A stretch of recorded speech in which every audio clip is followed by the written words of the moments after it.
Bonjour à tous et à toutes et bienvenue à ce webinaire, investir en dehors des banques.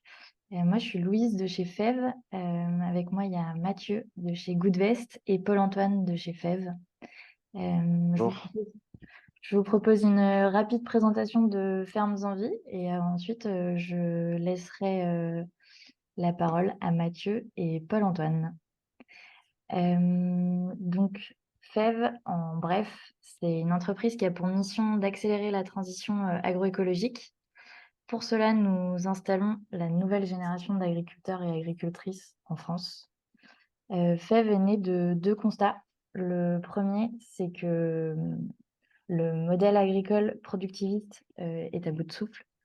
Donc, on a des problématiques environnementales, des sols dont la santé se détériore, une biodiversité qui s'effondre, la pollution de l'eau, des émissions de gaz à effet de serre, la déforestation. On a aussi des problématiques sociales, de santé, de résilience alimentaire ou encore de redynamisation des territoires. Et ensuite, le deuxième constat, c'est qu'en France, on a entre 40 et 50% des agriculteurs et agricultrices qui vont partir à la retraite d'ici 10 ans. Et la plupart d'entre eux n'ont pas de repreneurs aujourd'hui. Et dans le même temps, on a beaucoup de porteurs de projets qui ont l'envie et les compétences, mais pas la possibilité d'accéder au foncier, très souvent pour des questions financières. Donc nous, on voit ce renouvellement de génération comme une opportunité pour le secteur agricole de se réinventer, avec un impact positif sur notre environnement, notre alimentation et nos territoires. Et chez FEV, on veut accompagner cette transition et même l'accélérer. Concrètement, on achète des terres agricoles grâce à une foncière dans laquelle vous pouvez investir. Et dans un premier temps, on loue les fermes à des porteurs de projets qui n'ont pas les moyens d'accéder au foncier, sous condition qu'ils aient envie de se tourner vers des pratiques agroécologiques. Et ensuite, les agriculteurs et agricultrices ont la possibilité de racheter les fermes. Le résultat, c'est qu'en moins de 2 ans, on a collecté 10 millions d'euros auprès de 900 investisseurs, ce qui nous a permis de financer 11 fermes sur lesquelles on a installé 19 agriculteurs et agricultrices. Et d'ici la fin de l'année, on en aura acquis 8 en plus. Voilà pour une présentation assez rapide de FEV. Sur ce, je vais laisser la parole à Mathieu. Est-ce que tu veux bien te présenter et puis nous parler de Woodvest? Ouais, bien sûr. Bonjour à toutes et tous. Merci pour l'invitation pour ce webinaire. Du coup, moi, je suis Mathieu Silva Santos. Je suis responsable de l'ISR donc chez Goodvest, donc de l'investissement socialement responsable pour ceux qui ne connaissent pas l'acronyme.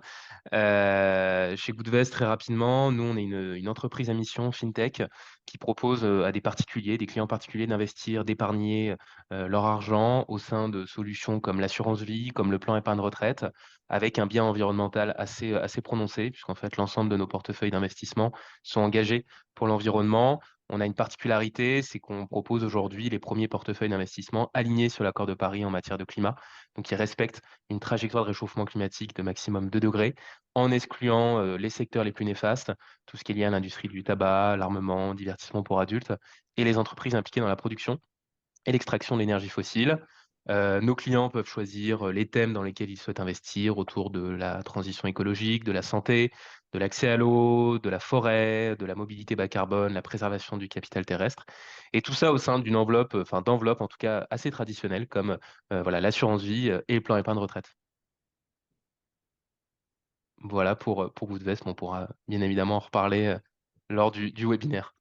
Merci. Et Paul-Antoine, tu veux nous parler de FEV et de toi? Ouais, donc moi je suis responsable, donc comme Louise l'a précisé avant, on a créé une foncière et donc moi je suis responsable justement de trouver des investisseurs pour cette foncière, donc développer la communauté d'investisseurs pour la foncière Les Fèves, pour collecter des fonds pour nous permettre d'acheter de plus en plus de fermes.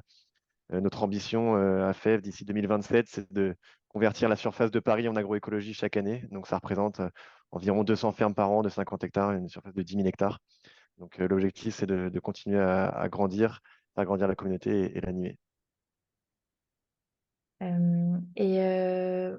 Tous les deux, qu'est-ce qui vous a poussé à titre perso à vous intéresser à ces sujets d'investissement durable? Et est-ce que vous pouvez nous en parler, l'un ou l'autre? Vas-y Tu veux Mathieu. commencer ok, je commence, pas de problème. Alors moi, j'étais déjà un petit peu dans le milieu de l'investissement, parce qu'avant, j'étais, on va dire, du côté obscur de la force. Moi, j'étais dans la finance traditionnelle, j'étais banquier privé dans un des principaux groupes bancaires français. Donc, je gérais l'argent de personnes très fortunées. J'investissais leur argent, je répondais à leurs problématiques fiscales, patrimoniales, financières et autres. J'étais déjà quelqu'un de très engagé, moi, sur le plan personnel. Et j'avais conscience qu'aujourd'hui, la finance, peu importe sa forme, que ce soit de l'assurance vie, de l'investissement alternatif comme FEV, avait un rôle en tout cas capital à jouer dans la transition écologique, dans la préservation de la biodiversité et autres. Et aujourd'hui, malheureusement, le problème étant qu'il y avait très peu d'offres. Et il y a encore très peu d'offres aujourd'hui sur le marché. Très peu de transparence sur ce qui était réalisé avec notre argent. Aujourd'hui, si on se pose la question de comment est investi notre argent, que ce soit sur notre compte courant ou sur notre livret, ben, en réalité, on ne le sait pas. Il y a très peu de transparence et quand on creuse un petit peu, bah, ça fait peur. Et ça, bien évidemment, on donnera des chiffres par la suite avec Paul-Antoine, mais voilà, c'est un petit peu de là, moi, qu'est né mon déclic, en tout cas sur la partie financière. Et du coup, j'ai décidé de rejoindre une société comme Goodvest qui avait du sens, en tout cas pour moi, de pouvoir réorienter l'épargne aujourd'hui des Français vers des solutions à impact positif sur l'environnement.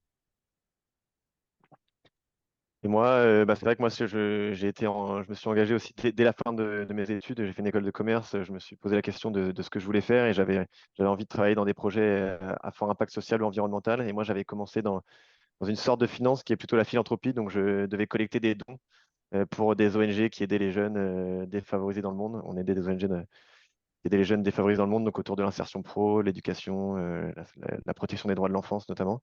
Donc, on avait des assos en France et puis aussi dans des pays en voie de développement. Et donc voilà, je m'intéressais déjà fortement à ces sujets-là, et notamment aux sujets environnementaux, quand j'avais lu notamment le livre de Pablo Servigne, Comment tout peut s'effondrer, qui m'avait beaucoup marqué. Et donc j'avais ensuite, par la suite, souhaité vraiment intégrer une entreprise qui travaillait sur un sujet, sur le sujet de la transition écologique. Et donc j'avais rencontré notamment un des fondateurs, Marc, un des fondateurs de FEV dès l'année 2020, et qui m'avait parlé de ce projet FEV qui n'était pas encore né. Et donc j'avais suivi le projet depuis le départ. Depuis 3 ans, je le suis. Et je suis ravi d'avoir rejoint FEV en début d'année justement pour le développer parce que c'est un projet qui a un fort impact social et environnemental, l'agriculture étant au cœur de pas mal d'enjeux, comme tu l'as dit, Louise, au démarrage. Ok, merci. Paul-Antoine, tu pourrais nous peut-être partager quelques chiffres justement sur l'agriculture, l'épargne, etc. Oui, alors c'est sur l'épargne des Français, en fait, pour vous remettre dans le contexte avant de parler de l'impact de notre épargne. Quelques chiffres, c'est que je voulais vous présenter, c'est qu'en France, les Français ont un taux d'épargne. En 2021, le taux d'épargne était de 18% par Français. Selon une étude de l'AMF, il y a 87% des Français qui prennent en compte les enjeux de développement durable dans leur façon de consommer en général, dans leur vie de tous les jours, mais seulement 54% qui prennent en compte pour leur épargne et leur placement. On voit qu'il y a quand même un gap entre la prise de conscience de l'impact sur la consommation, entre la consommation et l'impact de son épargne. Et en fait, seulement 8% des Français aujourd'hui possèdent un placement dit ISR. Donc même si l'épargne solidaire, donc ça c'est l'épargne solidaire des Français augmente fortement. Donc entre 2021 et 2022, il y a eu une augmentation de 7,4% sur un an de l'augmentation de l'épargne solidaire, donc qui est passé à 26,3 milliards d'euros. Ça représente 26,3 milliards d'euros en France en 2022. C'est une énorme progression, mais ça représente quand même une toute petite partie de l'épargne financière des Français. Ça représente 0,45% de l'épargne des Français au total. Donc, voilà quelques chiffres pour remettre dans le contexte avant de parler de l'impact concret de notre épargne. Ok, merci. Juste une petite précision sur les questions. On aura un temps de réponse à vos questions, mais vous pouvez les mettre dans le chat et on y reviendra après. Du coup, aujourd'hui, est-ce qu'on peut savoir ce que finance notre argent qui est à la banque sur nos comptes épargne? Est-ce que ça dépend des banques, etc. Euh, Mathieu, peut-être? Eh ben non, pour le coup, ou en tout cas chez Goodvest, on le sait. Non, plus sérieusement, effectivement, il y a très peu de transparence sur ce qui est fait avec notre épargne. On pense que lorsqu'on laisse son argent sur un compte courant, sur un livret d'épargne ou autre, il ne travaille pas, mais en réalité, cet argent, il est utilisé indirectement, pas directement par les banques, mais il est utilisé indirectement pour financer des projets. Malheureusement, aujourd'hui en France, on a des banques qui sont très accros finalement aux industries polluantes, comme les énergies fossiles et qui continuent de financer des nouveaux projets fossiles. Et quand on écoute aujourd'hui les littératures scientifiques, quand on lit plutôt la littérature scientifique ou autre, quand on lit les différents rapports du GIEC, plus aucun projet lié aux énergies fossiles ne doit sortir si on souhaite atteindre les objectifs de l'accord de Paris. Et ça, en fait, finalement, on ne le sait pas. Nous, on pense que notre argent, voilà, reste tel quel, mais finalement, il est utilisé à cette, avec comme objectif justement le financement de ce type d'entreprise. Donc, c'est très compliqué de calculer l'empreinte carbone aujourd'hui de notre épargne, mais il y a différents rapports qui permettent. Il y a un très bon rapport justement de l'Oxfam qui permet d'estimer aujourd'hui l'empreinte carbone de notre épargne laissée sur un compte courant ou sur un livret bancaire.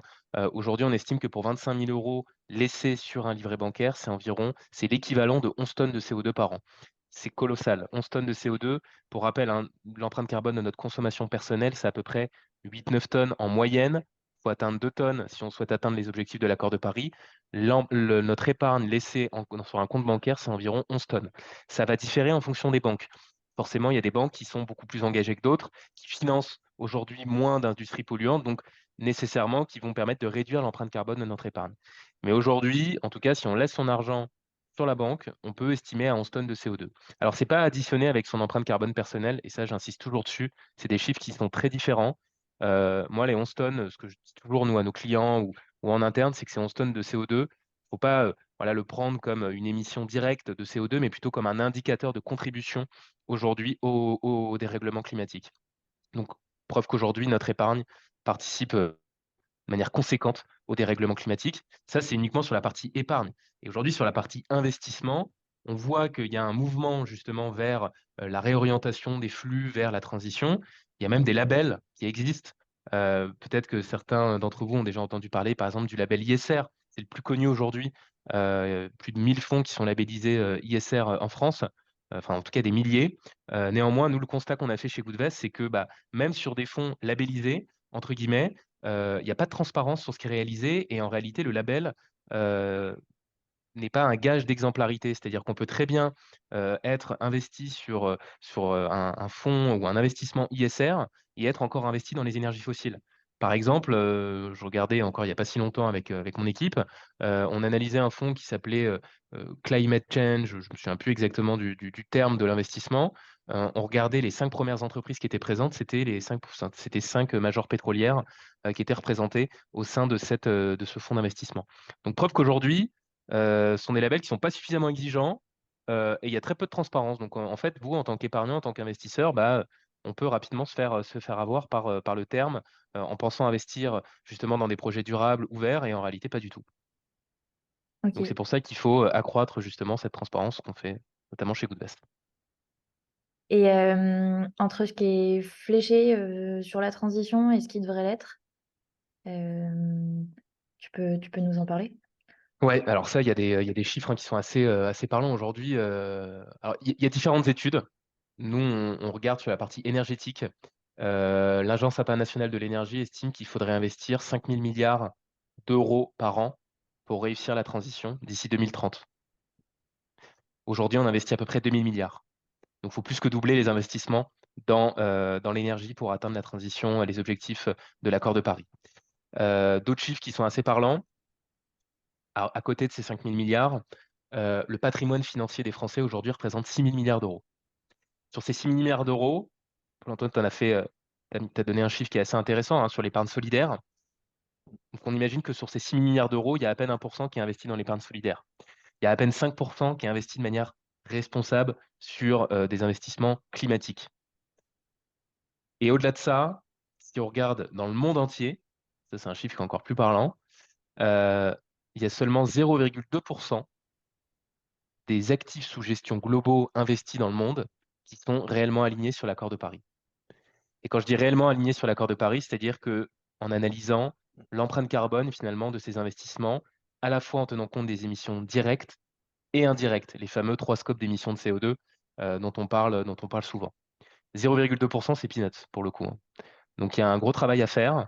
J'en parlais tout à l'heure, mais sur l'investissement dans les énergies fossiles, aujourd'hui, il faut savoir qu'il y a 87% des fonds qui sont labellisés qui investissent encore dans une entreprise en lien avec les énergies fossiles.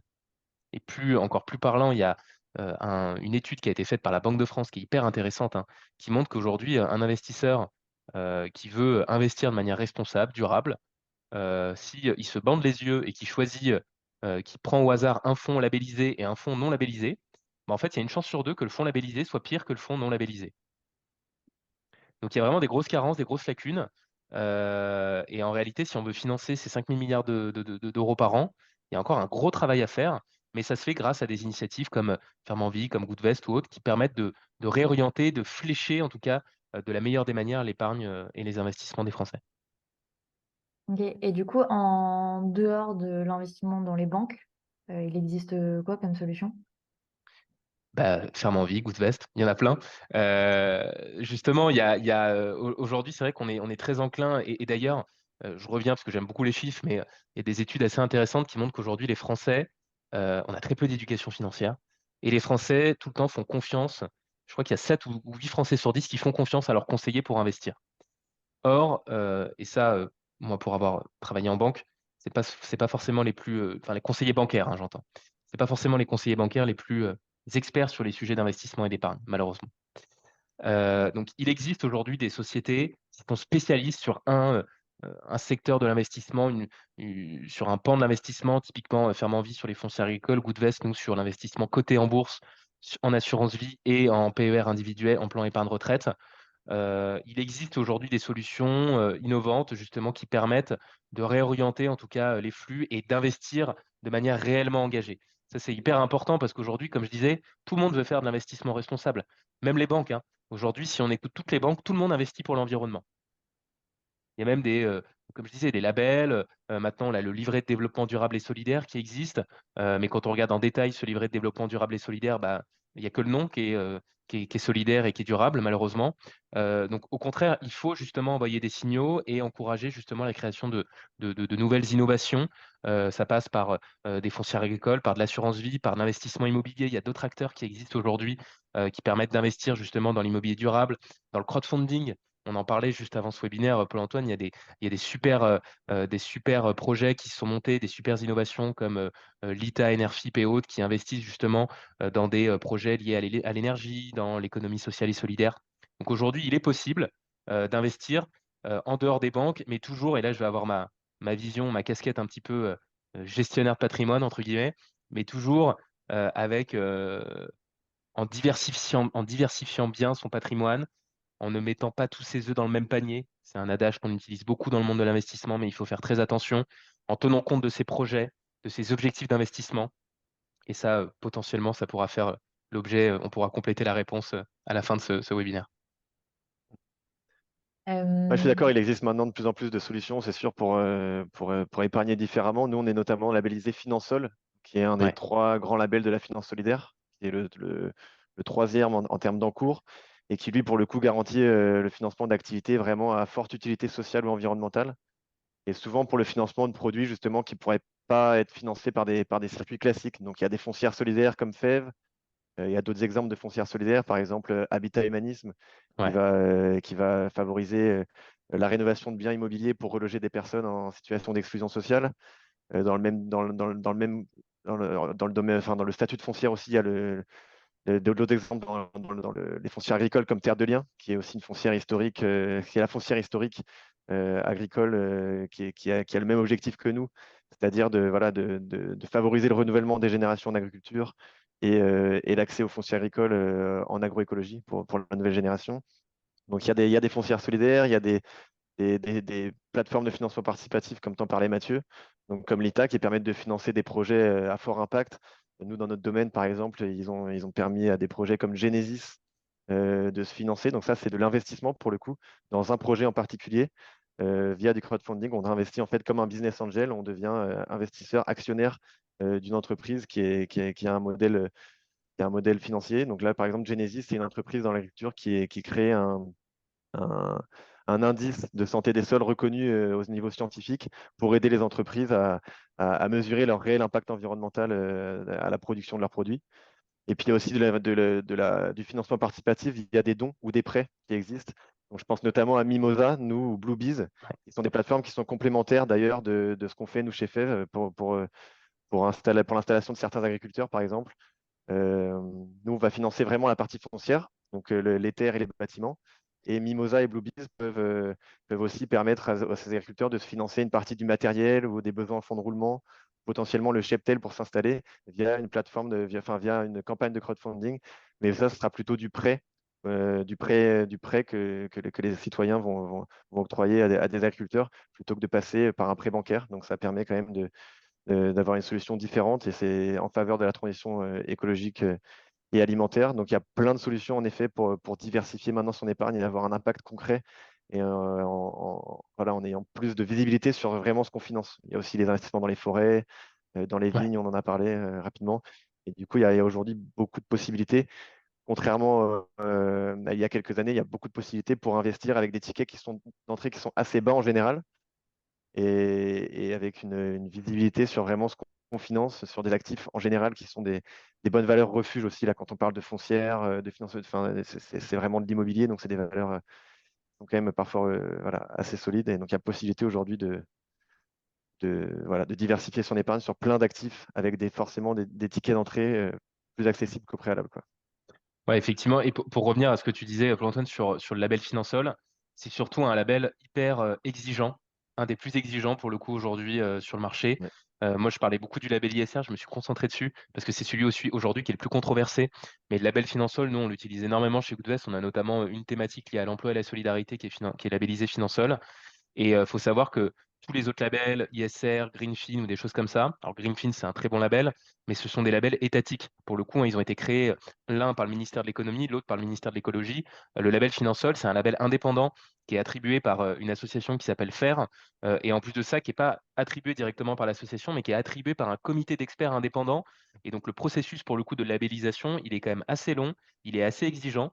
Donc en fait, quand un investissement est labellisé Finansol, c'est quand même un sacré élément de réassurance pour Ouais. l'ensemble des épargnants.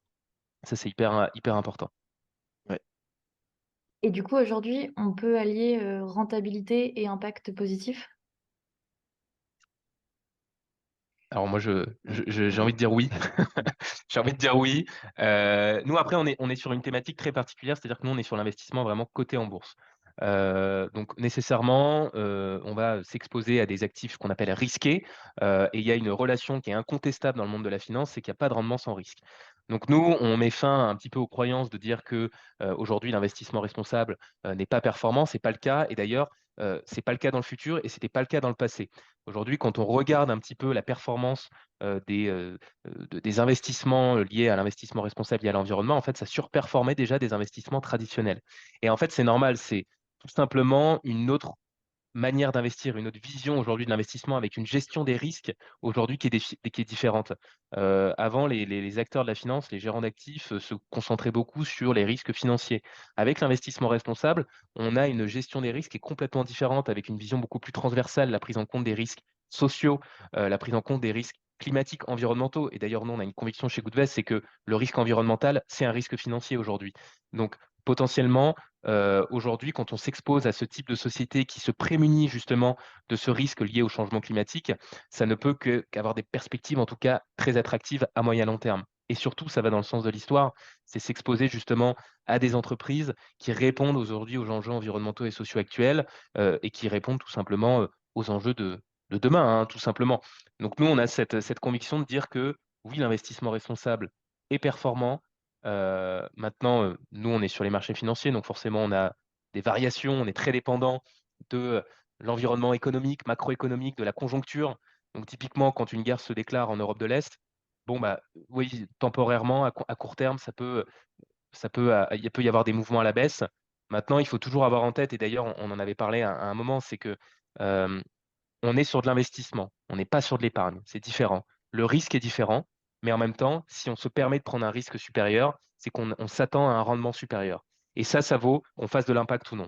Nous, sur l'impact, on a juste la conviction qu'il y a des catalyseurs en plus, il y a une croissance qui est supérieure parce que justement, on va dans le sens de l'histoire, on va dans le sens de la transition. Voilà pour ma Ouais, sur les réponse. axes. Ah, oui, merci, très intéressant. Et sur les actifs de ton côté, c'est un peu différent en effet parce que voilà, parfois il va falloir, enfin, la rentabilité à court terme sera pas forcément aussi intéressante. Nous, par exemple, si je prends l'exemple de Fèves, dans les terres agricoles, c'est un marché qui est très régulé et qui a une progression continue et assez stable, mais finalement relativement faible, puisque l'évolution du foncier en gros agricole, depuis une vingtaine d'années, on est en moyenne à 3% par an. Sur d'autres foncières solidaires, voilà, sur des actifs vraiment où la recherche d'utilité sociale est prépondérante et les actifs non cotés de la sorte comme FEV et d'autres actifs comme Habitat Humanif, c'est pas forcément la rentabilité qu'on va chercher annuelle qui va être la plus intéressante, mais par contre, on va souvent bénéficier grâce au label de la finance solidaire, donc notamment grâce à l'agrément ESUS, qui prouve qu'on est une entreprise solidaire d'utilité sociale et qui recherche, dont la raison d'être est justement la recherche d'utilité sociale. Va permettre de faire bénéficier aux investisseurs de réductions d'impôts, notamment, ou d'avantages fiscaux qui peuvent aussi venir en complément de la rentabilité qui est proposée et qui peuvent être intéressants pour les investisseurs. Par exemple, nous, chez FEV, on propose, enfin, les investisseurs qui investissent chez nous vont bénéficier d'une réduction d'impôt de 25%, qui est plafonnée, qui rentre dans une niche fiscale, l'IRPME, qui est plafonnée à 10 000 € de réduction par an. Mais ça permet voilà, d'améliorer la rentabilité aussi sur un actif qui n'est pas forcément très risqué, le foncier agricole. Après, si on prend l'exemple, par exemple, du crowdfunding dont on a parlé, là, pour le coup, ça va être un investissement beaucoup plus risqué, puisqu'on investit dans une entreprise, donc qui peut très bien se porter ou ça peut moins bien se passer aussi. Donc là, on va prendre plus de risques. Par contre, on peut avoir une rentabilité intéressante aussi dans des projets qui ont aussi un fort impact social et environnemental, puisque c'est des entreprises qui ont vocation à grandir, mais avec une vision différente de la vision classique. Par exemple, Genesis, dont je parlais tout à l'heure, ils développent leur outil de santé des sols auprès de toutes les grosses entreprises de l'agroalimentaire à terme et qu'ils arrivent à en créer un label reconnu, ils pourront être une entreprise qui aura pris de la valeur.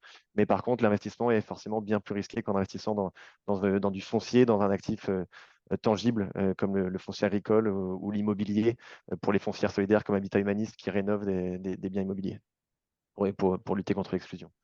Totalement. Donc Et je vais voilà, juste, c'est un peu différent. et je vais juste même ajouter quelque chose, et tu l'as dit hein, tout à l'heure, c'est que quand on investit, en tout cas, quand on n'épargne pas, mais qu'on investit, que ce soit dans des foncières agricoles, en assurance vie ou autre, et d'autant plus quand on investit avec une conviction, avec de l'impact ou autre, on ne peut pas exiger de la performance à court terme. Faut toujours mettre en parallèle justement des horizons d'investissement plutôt longs. Et surtout, il ne faut pas exiger une surperformance immédiate. Ce sont des thématiques qui sont ultra intéressantes, qui sont porteuses de sens, en tout cas à long terme, qui nécessitent qu'on s'y intéresse et justement sur le long terme. Et c'est là, en fait, que la performance est présente, c'est à long Oui, terme c'est ça. sur l'ensemble de ces Ouais, types complètement. Ouais. d'investissements. Ouais, complètement. Donc c'est vrai qu'on peut, voilà, pour répondre à la question concrètement, on peut quand même allier rentabilité, notamment sur ces actifs-là, avec une vision long terme. Et surtout, voilà, on va en reparler plus tard, mais la plupart des investisseurs qui veulent investir dans ces actifs-là aussi, voilà, des vraies convictions, et c'est des investissements aussi de conviction qui permettent sur le long terme, voilà, qui ont une performance économique qui va dans le sens de l'histoire, en effet, comme tu disais, Mathieu. C'est ça, hein, il y a pas mal d'études en plus dessus qui montraient hein, que justement que l'intégration des pratiques de durabilité au sein d'une entreprise améliore en fait sa rentabilité à long terme. Et c'est logique.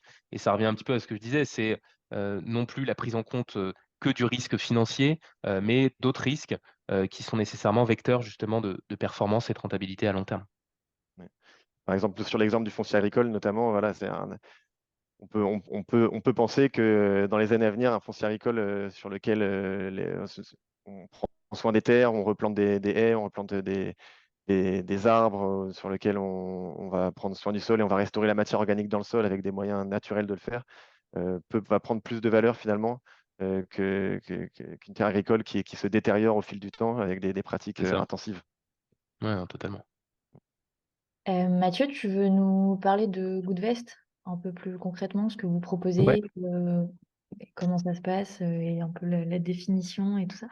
Ouais, donc Goodvest, bah, j'en ai parlé, entreprise à mission. Nous, notre mission, donc on est gérant d'épargne, on propose des solutions d'investissement. Aujourd'hui, on propose 3 produits, une assurance vie pour les enfants mineurs et un plan épargne retraite depuis peu, avec toujours cette même philosophie, cet même engagement sur la partie, sur le plan environnemental et social. Donc aujourd'hui, on a, comme je le disais, l'ensemble de nos portefeuilles d'investissement sont alignés sur l'accord de Paris en matière de climat, donc respectent cette trajectoire de maximum 2 degrés.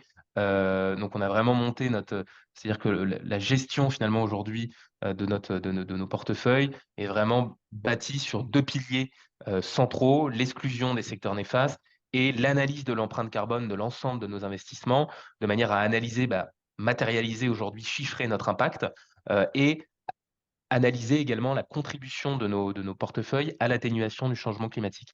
Ça, c'est hyper important parce qu'aujourd'hui, le monde de la finance, il est essentiellement fondé sur des considérations financières à court terme. Nous, on considère que aujourd'hui, c'est plus possible de faire ça, tout simplement. Donc, on essaye et c'est ce qu'on fait, c'est qu'on gère aujourd'hui l'argent de nos clients en se basant également sur des considérations environnementales à long terme, en chiffrant, en s'équipant d'indicateurs concrets aujourd'hui d'impact et de contribution. Aujourd'hui, nous, on s'est basé sur un indicateur, j'en parlais beaucoup, mais l'indicateur qu'on a pris en compte pour mesurer cet impact et cette contribution, c'est un indicateur, à notre sens, qui est scientifiquement quantifiable et évaluable, c'est le CO2. Aujourd'hui, c'est un des seuls indicateurs, en tout cas sur le plan climatique, qui nous permet de mesurer concrètement, de manière harmonisée, j'entends bien, d'une entreprise à une autre, son impact. Et donc, c'est pour ça qu'on va analyser l'empreinte carbone de l'ensemble de nos investissements, à la fois les émissions directes et indirectes. Donc, on ne se base pas que sur ce que reportent aujourd'hui les sociétés, et on s'appuie également sur les émissions indirectes liées à leur activité. Et on s'appuie notamment sur les données d'un partenaire qui s'appelle Carbon 4 Finance, peut-être que certains d'entre vous connaissent, mais qui nous fournit justement l'ensemble des données climat relatives à l'ensemble de nos investissements et qui nous permet de nous de construire notre allocation d'actifs. Donc on s'est attaqué, on va dire, à l'assurance vie et le plan épargne retraite. Souvent, ce qu'on peut nous dire, c'est ça paraît étonnant quand on veut faire de l'impact, mais en réalité, il y a un réel problème là-dessus. Aujourd'hui, l'assurance vie et le plan épargne retraite, c'est 2 000 milliards d'euros en France. C'est 2 000 milliards d'euros qui pourraient être réorientés vers la transition et qui ne le sont pas entièrement. Donc nous, c'est ça notre mission, c'est de réorienter au maximum les flux de l'assurance vie, parce qu'aujourd'hui, c'est un moyen d'avoir de l'impact, c'est un levier d'action supplémentaire. Comme je le disais, aujourd'hui, on fait beaucoup d'efforts au quotidien pour limiter son impact, mais l'épargne, c'est un poste souvent qu'on oublie. Et notre épargne, elle a un impact conséquent aujourd'hui sur l'environnement. Il y a très peu de transparence et encore des investissements qui sont réalisés dans les industries polluantes. Donc, c'est avec des initiatives comme ça, comme FEF, comme l'ITA, comme Goodvest, euh, qui va nous permettre justement aujourd'hui de gagner, entre guillemets. Donc, voilà un petit peu notre mission chez Goodvest. Donc, de réorienter cette épargne, toujours avec une philosophie très exigeante, une méthodologie qu'on a construit en interne, qui est aujourd'hui la plus exigeante du marché, hein, avec en priorisant aujourd'hui les critères extra-financiers, l'empreinte carbone, l'exclusion sectorielle, et avec beaucoup de choses à venir. J'ai beaucoup parlé de climat, mais il n'y a pas que le climat dans la vie. Il y a d'autres aussi, d'autres choses. On a parlé de la biodiversité tout à l'heure. Typiquement, ça, c'est un projet dont on est en train de se saisir, entre guillemets, de pouvoir mesurer aujourd'hui notre impact sur la biodiversité, les pressions exercées sur les différents écosystèmes. Ça, c'est des choses qu'on est en train de faire du coup chez Goodvest. Et donc, du coup, nos clients sont des clients particuliers comme moi, comme vous, qui investissent au sein d'une assurance vie, d'un plan épargne retraite pour faire fructifier leur capital à long terme pour un projet, que ce soit transmettre un patrimoine, épargner pour sa retraite ou autre. Euh, et sachant que Goodvest, nous, on s'occupe de la gestion de l'ensemble de ces enveloppes. Donc, c'est vraiment de la gestion pilotée. On accompagne nos clients dans la détermination de leurs projets, dans leur profil de risque, dans le choix des thématiques d'investissement. J'en ai parlé très rapidement tout à l'heure. Et tout ça au sein d'enveloppes comme l'assurance vie et le plan épargne retraite, et de manière digitalisée, tout ça en ligne d'ailleurs, heureusement. Ils ont accès à un espace client, on leur reporte énormément de données à la fois sur la partie financière et sur la partie extra-financière. Ça, j'insiste dessus, mais il n'y a pas de transparence enfin, il n'y a pas d'impact sans transparence. Donc, on est hyper transparent sur l'ensemble de ces données. On va les renseigner sur l'empreinte carbone de leurs investissements, sur la comparaison par rapport à un portefeuille traditionnel, sur les émissions de CO2 économisées, la trajectoire de réchauffement climatique, etc. OK. Et tu as un minimum aujourd'hui pour investir dans Goodvest? Oui, j'en ai pas parlé d'ailleurs. Mince. Le minimum, il est de 300 euros. C'est hyper accessible. Et d'ailleurs, ça fait le lien avec ce que tu disais, Paul-Antoine, de démocratiser aujourd'hui l'accès à ces solutions innovantes. Donc nous, c'est à partir de 300 euros. C'est hyper accessible. On a des clients qui vont d'enfants d'à peine un mois jusqu'à 89 ans. Donc, on s'adresse vraiment à toutes les typologies d'investisseurs. Ça peut être des primo-investisseurs. On a à peu près plus de 50% de nos clients qui sont des primo-investisseurs, donc qui n'avaient jamais investi, qui avaient tout mis sur un livret A, mais qui se rendent compte que potentiellement, comme on a une inflation qui est à 5% et que le livret A rémunère 3%, bon, en fait, à laisser son argent sur un livret A, déjà que c'est une hérésie écologique, on perd de l'argent, en fait. Son argent se dévalorise. Moi, ce que j'aime bien dire, c'est que On peut pas acheter le même nombre de baguettes de pain d'une année à une autre avec l'inflation. Donc il faut pouvoir investir et non plus épargner, mais investir dans des solutions avec un rendement supérieur à l'inflation. Ce qu'on permet de faire aujourd'hui et on permet de le faire de manière hyper accessible à partir de 300 €, que ça soit sur une assurance vie ou sur un plan épargne retraite, avec le plan épargne retraite et notamment avec la petite, économie d'impôt qui est permise justement par ce plan épargne retraite. Parce qu'il faut savoir que le plan épargne retraite, c'est une enveloppe d'investissement qui permet de profiter d'une économie d'impôt à l'entrée, donc qui permet de réduire notamment ses revenus imposables et de défiscaliser dans les grandes lignes. J'aime pas trop ce terme, mais qui permet en tout cas de proposer une économie d'impôt à l'entrée. OK, merci. Et Paul-Antoine, tu veux présenter un peu FEV, ce qu'on fait, etc. Ouais, tout à fait. Donc nous, ouais, c'est un investissement qui est très concret puisque en investissant dans la foncière FEV, vous permettez l'acquisition d'un certain nombre de fermes. Donc aujourd'hui, comme le disait Louise en introduction, on a financé 11 fermes avec l'argent qu'on a collecté auprès principalement de particuliers. Donc nous, on a collecté 10 millions aujourd'hui. En gros, 9 millions viennent de particuliers. Par contre, on a un écart type énorme parmi nos investisseurs. Le ticket minimum d'entrée est de 500 €. Et on a des investisseurs qui investissent plusieurs centaines de milliers d'euros, qui ont des gros patrimoines et qui veulent avoir une utilité concrète avec cet argent et qui servent à quelque chose de concret. Et donc, ça permet en effet d'avoir un investissement tangible dans des fermes, puisqu'avec ces 10 millions d'euros, donc on a 9 millions auprès de particuliers qu'on a collectés, puis on a collecté 1 million aussi auprès d'institutionnels. On a les premiers institutionnels qui sont rentrés cette année au capital de la foncière, qui sont la Caisse des dépôts et un fonds d'engagement solidaire du Crédit Mutuel, qui ont mis 500 000 € chacun. Et donc, avec tout cet argent, voilà, ça nous permet de financer des fermes en agroécologie, puisque les agriculteurs qui s'installent avec nous sont en location avec option d'achat et s'engagent à respecter une charte agroécologique qu'on a définie, qui comprend notamment le respect du cahier des charges bio, la diversité des ateliers de production, l'utilisation de l'agroforesterie, le respect du sol avec des moyens naturels de le protéger et qui favorise une meilleure gestion des ressources parce que ça va permettre de mieux capter l'eau. Donc tous ces moyens-là pour finalement créer des fermes autonomes et diversifiées un peu partout en France. Donc aujourd'hui 11 dans l'ouest de la France et on sera entre 15 et 20 fermes financées d'ici la fin de l'année. Et donc oui, c'est vrai que nos investisseurs nous disent souvent voilà, ils sont contents de pouvoir investir dans un actif qui est vraiment tangible, concret, relativement stable quand même, puisque la progression, comme je vous le disais, est assez continue. Et avec ce bonus de réduction d'impôt, puisqu'on a l'agrément ESUS de 25%, de réduction d'impôt de 25% à l'entrée, qui permet voilà, pour les investisseurs qui investissent entre 500 € et 40 000 € d'améliorer le rendement visé qui est de 3%. Une dernière question et après on va passer aux questions-réponses avec les questions qui sont dans le chat. Euh, que recommanderiez-vous à quelqu'un qui a 20 000 € à investir? Que tu veux Vas-y, Mathieu. commencer? Tu veux que je commence? Vas-y, ouais. Quelqu'un qui a 20 000 € à investir, il doit se poser des questions déjà, en amont. Déjà, il faut qu'il se connaisse. Il faut se connaître. Ça, c'est le premier conseil que je peux donner. Il faut connaître ses objectifs, il faut connaître sa tolérance au risque, il faut connaître son horizon d'investissement, il faut connaître sa capacité d'épargne. Est-ce que ces 20 000 €, je suis prêt à tout investir? Est-ce que je vais investir qu'une partie? Donc ça, c'est des choses dont qu'il faut absolument faire, au préalable. Et au-delà de se connaître, de connaître les solutions qu'on va utiliser, que ce soit l'assurance vie, le plan épargne retraite, la foncière agricole, le crowdfunding. Ça, c'est des choses qui sont hyper importantes. Se renseigner, donc ça va de pair, sur ce qu'on va faire avec son épargne, son investissement. Heu, Comme je disais, ne pas hésiter à titiller son banquier, son conseiller bancaire à ce niveau-là.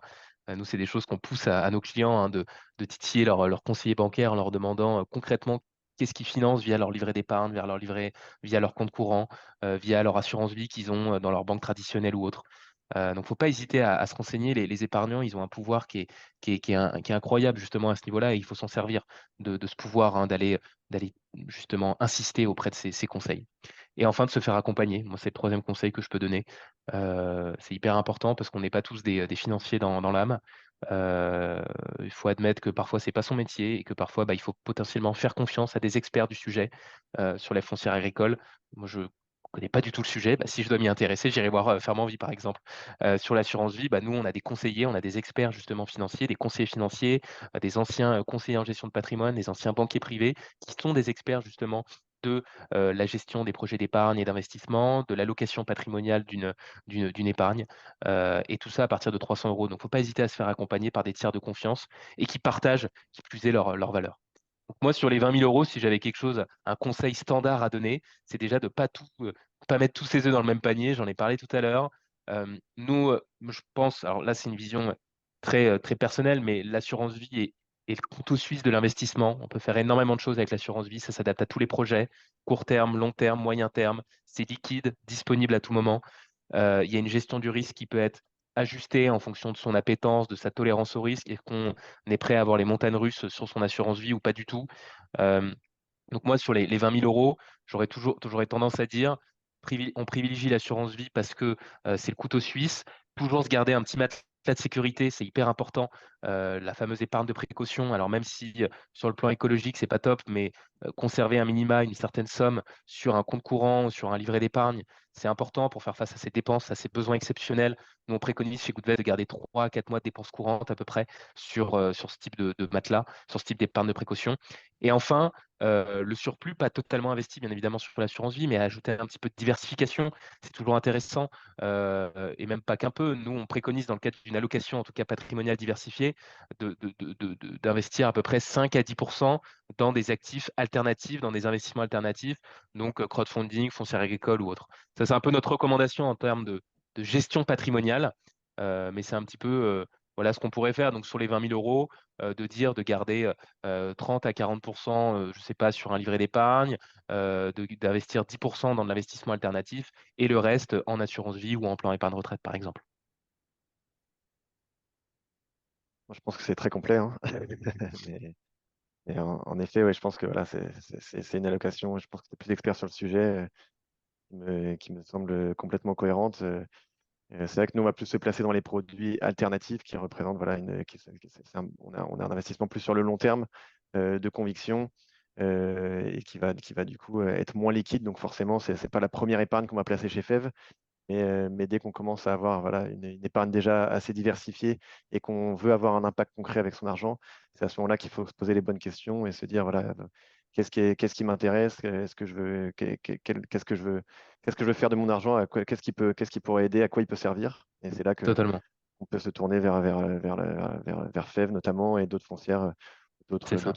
d'autres sujets beaucoup plus concrets finalement, parce que là finalement on sait vraiment ce qu'on finance. C'est ce qui est le gros avantage aussi de financer ce type de projet, c'est que c'est très gratifiant de savoir exactement à quoi sert son argent sans avoir de doute sur vraiment ce qu'il finance. Ça, c'est hyper important et l'impact est totalement hyper important, en tout cas sur ce type de projet. Et ça va de pair avec les horizons relativement lointains dont on a parlé. Moi, ce que j'aime bien dire à chaque fois, c'est que je reviens sur l'horizon, parce que j'ai parlé de diversification, mais l'horizon, c'est hyper intéressant. Et moi, ce que je dis toujours, c'est que l'épargne et l'investissement, enfin, en tout cas, l'investissement, c'est pas un sprint, c'est un marathon. Donc il faut vraiment voir long terme et ça, c'est une des clés de la réussite de nos investissements, c'est ça, d'être en capacité de diversifier, de voir suffisamment loin et d'être régulier.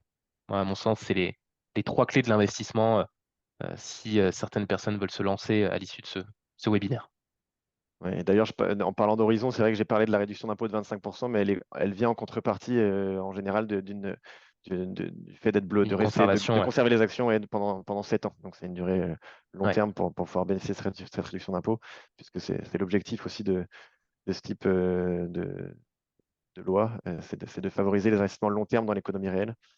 Et donc forcément. Mais c'est vrai que nous, on aura aussi un gros sujet d'ailleurs de recréer du lien entre nos investisseurs et nos agriculteurs, parce qu'en fait, c'est aussi un des gros avantages qu'on a en investissant dans un actif tangible. C'est que voilà, vous pouvez voir les fermes que vous financez, les agriculteurs que vous aidez à s'installer. Donc aujourd'hui, ils sont 19. Et nous, on a un gros objectif aussi de recréer du lien justement entre citoyens investisseurs qui permettent à ces projets d'exister, ces agriculteurs qui travaillent pour nous nourrir par le biais de visites de fermes, notamment des rencontres. Et je pense que ce sera un sujet très, très important aussi pour justement avancer dans cette transition écologique. totalement. Est-ce que vous avez des choses à ajouter ou on passe aux questions du chat? On peut passer aux questions, je pense, hein. Allez, il y avait une première question qui est pour toi, Mathieu. C'est Goodvest, c'est que pour les Français? Pas du tout. Néanmoins, l'assurance vie, ou le plan épargne retraite, c'est des enveloppes qui sont assez réglementées. C'est régi par le code des assurances, par le code général des impôts. Donc on ne peut pas la distribuer à n'importe qui, entre guillemets. Donc c'est pas que pour les Français, à condition qu'on ait une résidence fiscale en France. Donc on est, je cite la loi, hein, qu'on ait le centre de ses intérêts économiques en France.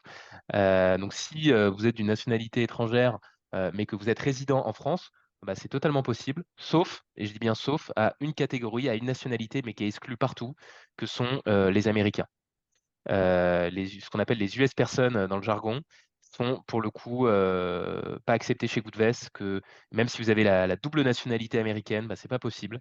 Donc pour répondre, Goodvest, c'est pas que pour les Français, à condition qu'on ait une résidence fiscale en France. Et d'ailleurs, c'est également accessible à l'étranger, à condition qu'on soit de nationalité française. Donc si par exemple vous êtes français mais résident en Belgique ou en Espagne, bah, c'est possible. On peut investir chez Goodvest au sein d'une assurance vie.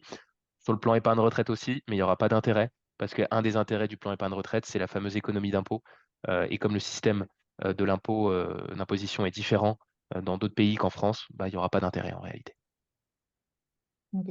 Et si tu es français et que tu vis aux États-Unis, tu as le droit d'avoir Non Goodvest? plus, Non. non plus. Ah, dès qu'il y a un indice qu'on appelle un indice d'américanité, c'est mort. Et partout, hein. C'est pas, même pas que Goodvest, c'est toutes les banques, assureurs. Ça, c'est depuis la loi FATCA en fait en 2008, qui était une loi qui avait été sortie par l'administration Obama pour lutter contre les paradis fiscaux. Et pour le coup, ça a engendré pas mal d'obligations réglementaires de la part des banques et des assureurs qui en fait trouvent que c'est un trop gros travail d'accepter des Américains parce que ça demande des reportings de manière périodique à l'administration fiscale américaine, l'ARS. Donc, tout simplement, pour simplifier les choses, on refuse, tout le monde refuse en fait les Américains, que ce soit résident fiscal, que ce soit nationalité américaine ou même binationaux. Ça, c'est pas accepté. Ok. Euh, Après, il y a qu'est-ce que l'investissement solidaire? Peut-être Paul-Antoine? Bah, je pense qu'on en a parlé, c'est une question qui est globale, mais il y a différents labels dont on a parlé. Il y a le label ISR, le label Greenfin et puis le label Finansol. Donc, comme tu disais, Mathieu, il y a deux labels qui sont plutôt étatiques, qui sont ISR et Greenfin, qui vont labelliser des fonds selon certains critères, mais sachant que le label ISR est le plus, comment dire, le moins strict. C'est moins strict, ouais, totalement. C'est le moins strict. Et puis après, il y a le label Finansol qui est des références des acteurs de la finance solidaire et qui, pour le coup, est attribué par un comité indépendant et donc qui est plus difficile à obtenir. Et donc l'épargne solidaire dans l'ensemble, en fait, enfin, l'investissement solidaire, c'est un peu toutes ces cases-là réunies. Donc ils sont assez, c'est un éventail assez large finalement de possibilités aujourd'hui. C'est une manière d'investir, en tout cas, avec un impact, soit social, environnemental ou autre. Moi, je le définis un petit peu comme ça. La finance solidaire, c'est vraiment un concept assez global qui permet de recenser justement toute cette manière d'investir, mais toujours avec cet impact positif sur de manière sociétale ou environnementale. Mais à creuser, bien sûr, à chaque fois. Toujours, toujours Ensemble. creuser.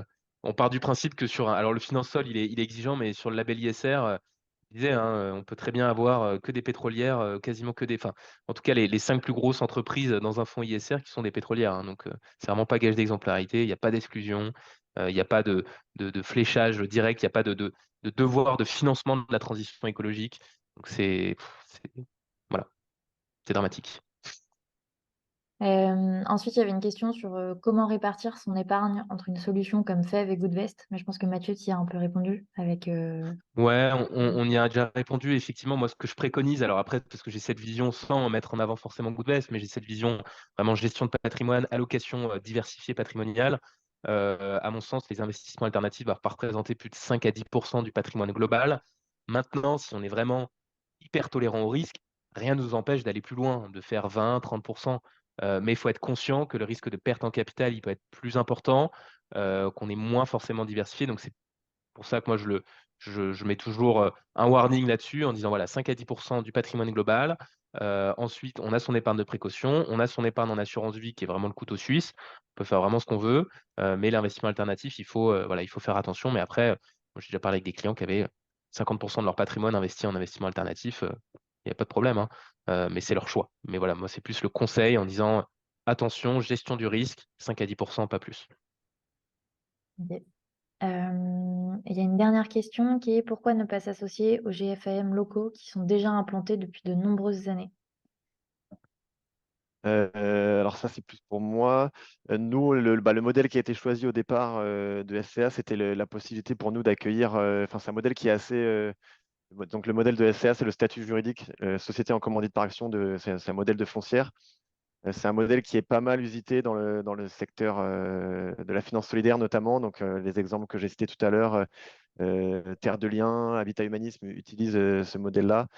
Time for the Planet aussi, plus récemment, utilise ce Ouais, modèle-là. Et il permet d'accueillir voilà, des milliers d'associés commanditaires au capital et de séparer aussi la gestion du financement de la gérance, en fait. Donc, les associés commanditaires sont actionnaires de la foncière et détiennent les actifs immobiliers, mais c'est une SAS qui est gestionnaire de cette foncière et en charge de monter les projets. Donc, ça permet voilà, de- de- de séparer les deux. Et puis aussi, la responsabilité est limitée pour les associés commanditaires dans ce type de structure. Et donc, c'était le meilleur, finalement, outil qu'on a trouvé pour financer cette transition agricole au démarrage, quand les fondateurs se sont intéressés à ce sujet et qu'ils ont décidé du modèle. C'était le meilleur modèle qui nous permettait de faire ça, de collecter l'épargne auprès du grand public, de faire de l'offre au public de titres financiers, donc de recevoir des milliers potentiellement d'actionnaires et puis de séparer la gérance des actifs fonciers. Est-ce que vous avez d'autres questions? Ou peut-être Mathieu, Paul-Antoine, des choses à rajouter, des questions qui vous viennent?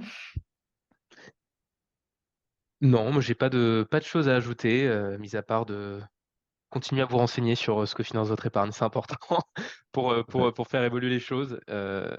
Et, et- et voilà, ne pas hésiter, comme je disais, à se faire accompagner, que ce soit par FEV, par Goodvest. Nous, on a des conseillers qui seront à votre écoute si besoin, pour vous accompagner dans vos projets d'épargne et d'investissement. Donc voilà un petit peu ce que je peux dire comme mot de la fin. Peut-être juste, sur, les ordres de grandeur de ce que Goodvest, gère aujourd'hui et Fèv, j'en ai parlé tout à l'heure, mais peut-être, Paul-Antoine, tu peux rappeler ensuite? Vas-y Mathieu. Ouais, alors nous, donc du coup, Goodvest, ça a été lancé il y a un peu plus de 2 ans. On gère aujourd'hui un peu plus de 50 millions d'euros, comme on aime bien dire, qui ont été sortis des investissements traditionnels vers Goodvest et réorientés vers la transition. On est 26 collaborateurs chez Goodvest. Voilà, donc on a 3 produits, assurance vie mineure et plan épargne retraite.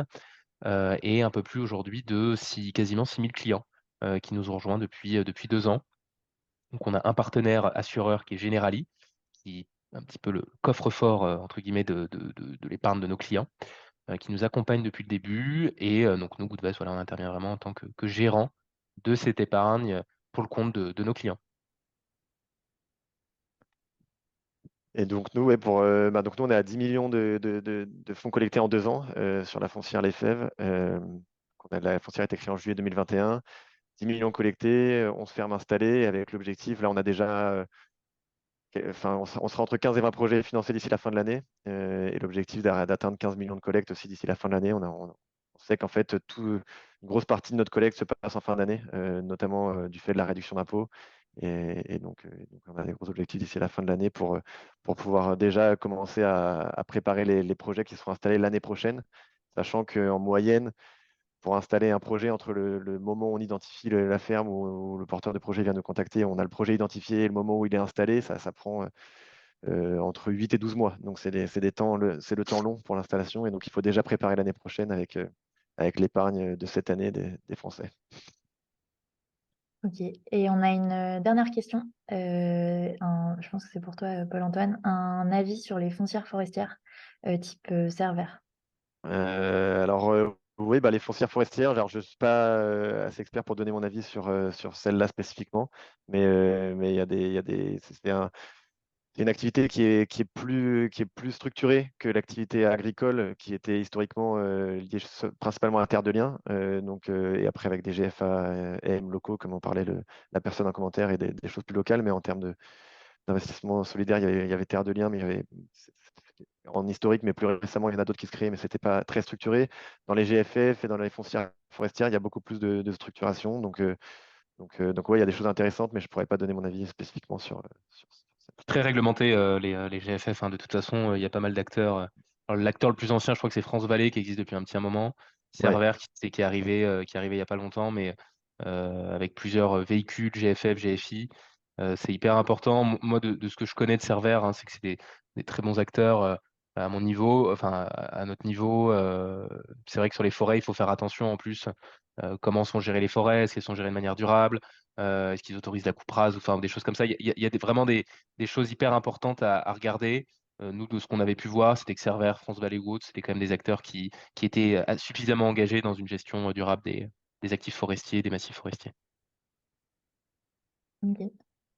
Paul-Antoine, peut-être juste, tu peux nous préciser la différence entre Terre de Liens et Fèves, très rapidement, mais parce qu'on en a pas mal. Ouais, très rapidement, bah, nous, globalement, on a le même objectif, c'est d'installer la nouvelle génération d'agriculteurs en agroécologie. La différence majeure, c'est sur l'option d'achat. Nous, on propose à nos agriculteurs de devenir propriétaires des terres. Ça nous permet notamment d'avoir un impact encore plus fort puisque les options d'achat qui sont exercées par ces agriculteurs permettent à d'autres agriculteurs de s'installer ensuite. Et donc, ça leur permet aussi de devenir propriétaires, qui est un gros souhait de la part de nombreux agriculteurs. Et puis, du coup, on est assez complémentaire avec le travail de Terre de Liens, qui, Terre de Liens, pour le coup, préfère conserver ses agriculteurs en locataire, en tant que locataires, qui vont payer un fermage, et donc ils préfèrent sortir les terres du marché. Donc, nous, on aura des agriculteurs aussi qui vont rester locataires et qui ne deviendront pas propriétaires. Mais du coup, on a une vision assez complémentaire et un peu différente à ce niveau-là. Super, merci. Eh ben, je crois que nous avons fait le tour. 1 heure pile. Merci beaucoup. Merci Mathieu, merci Paul-Antoine et Merci. merci à tous Merci d'être à tous les venus. deux. Et on vous Merci. enverra un replay du coup demain, je pense. Voilà. Merci Merci. à toutes et tous. Au revoir. Merci. Au Au revoir. revoir.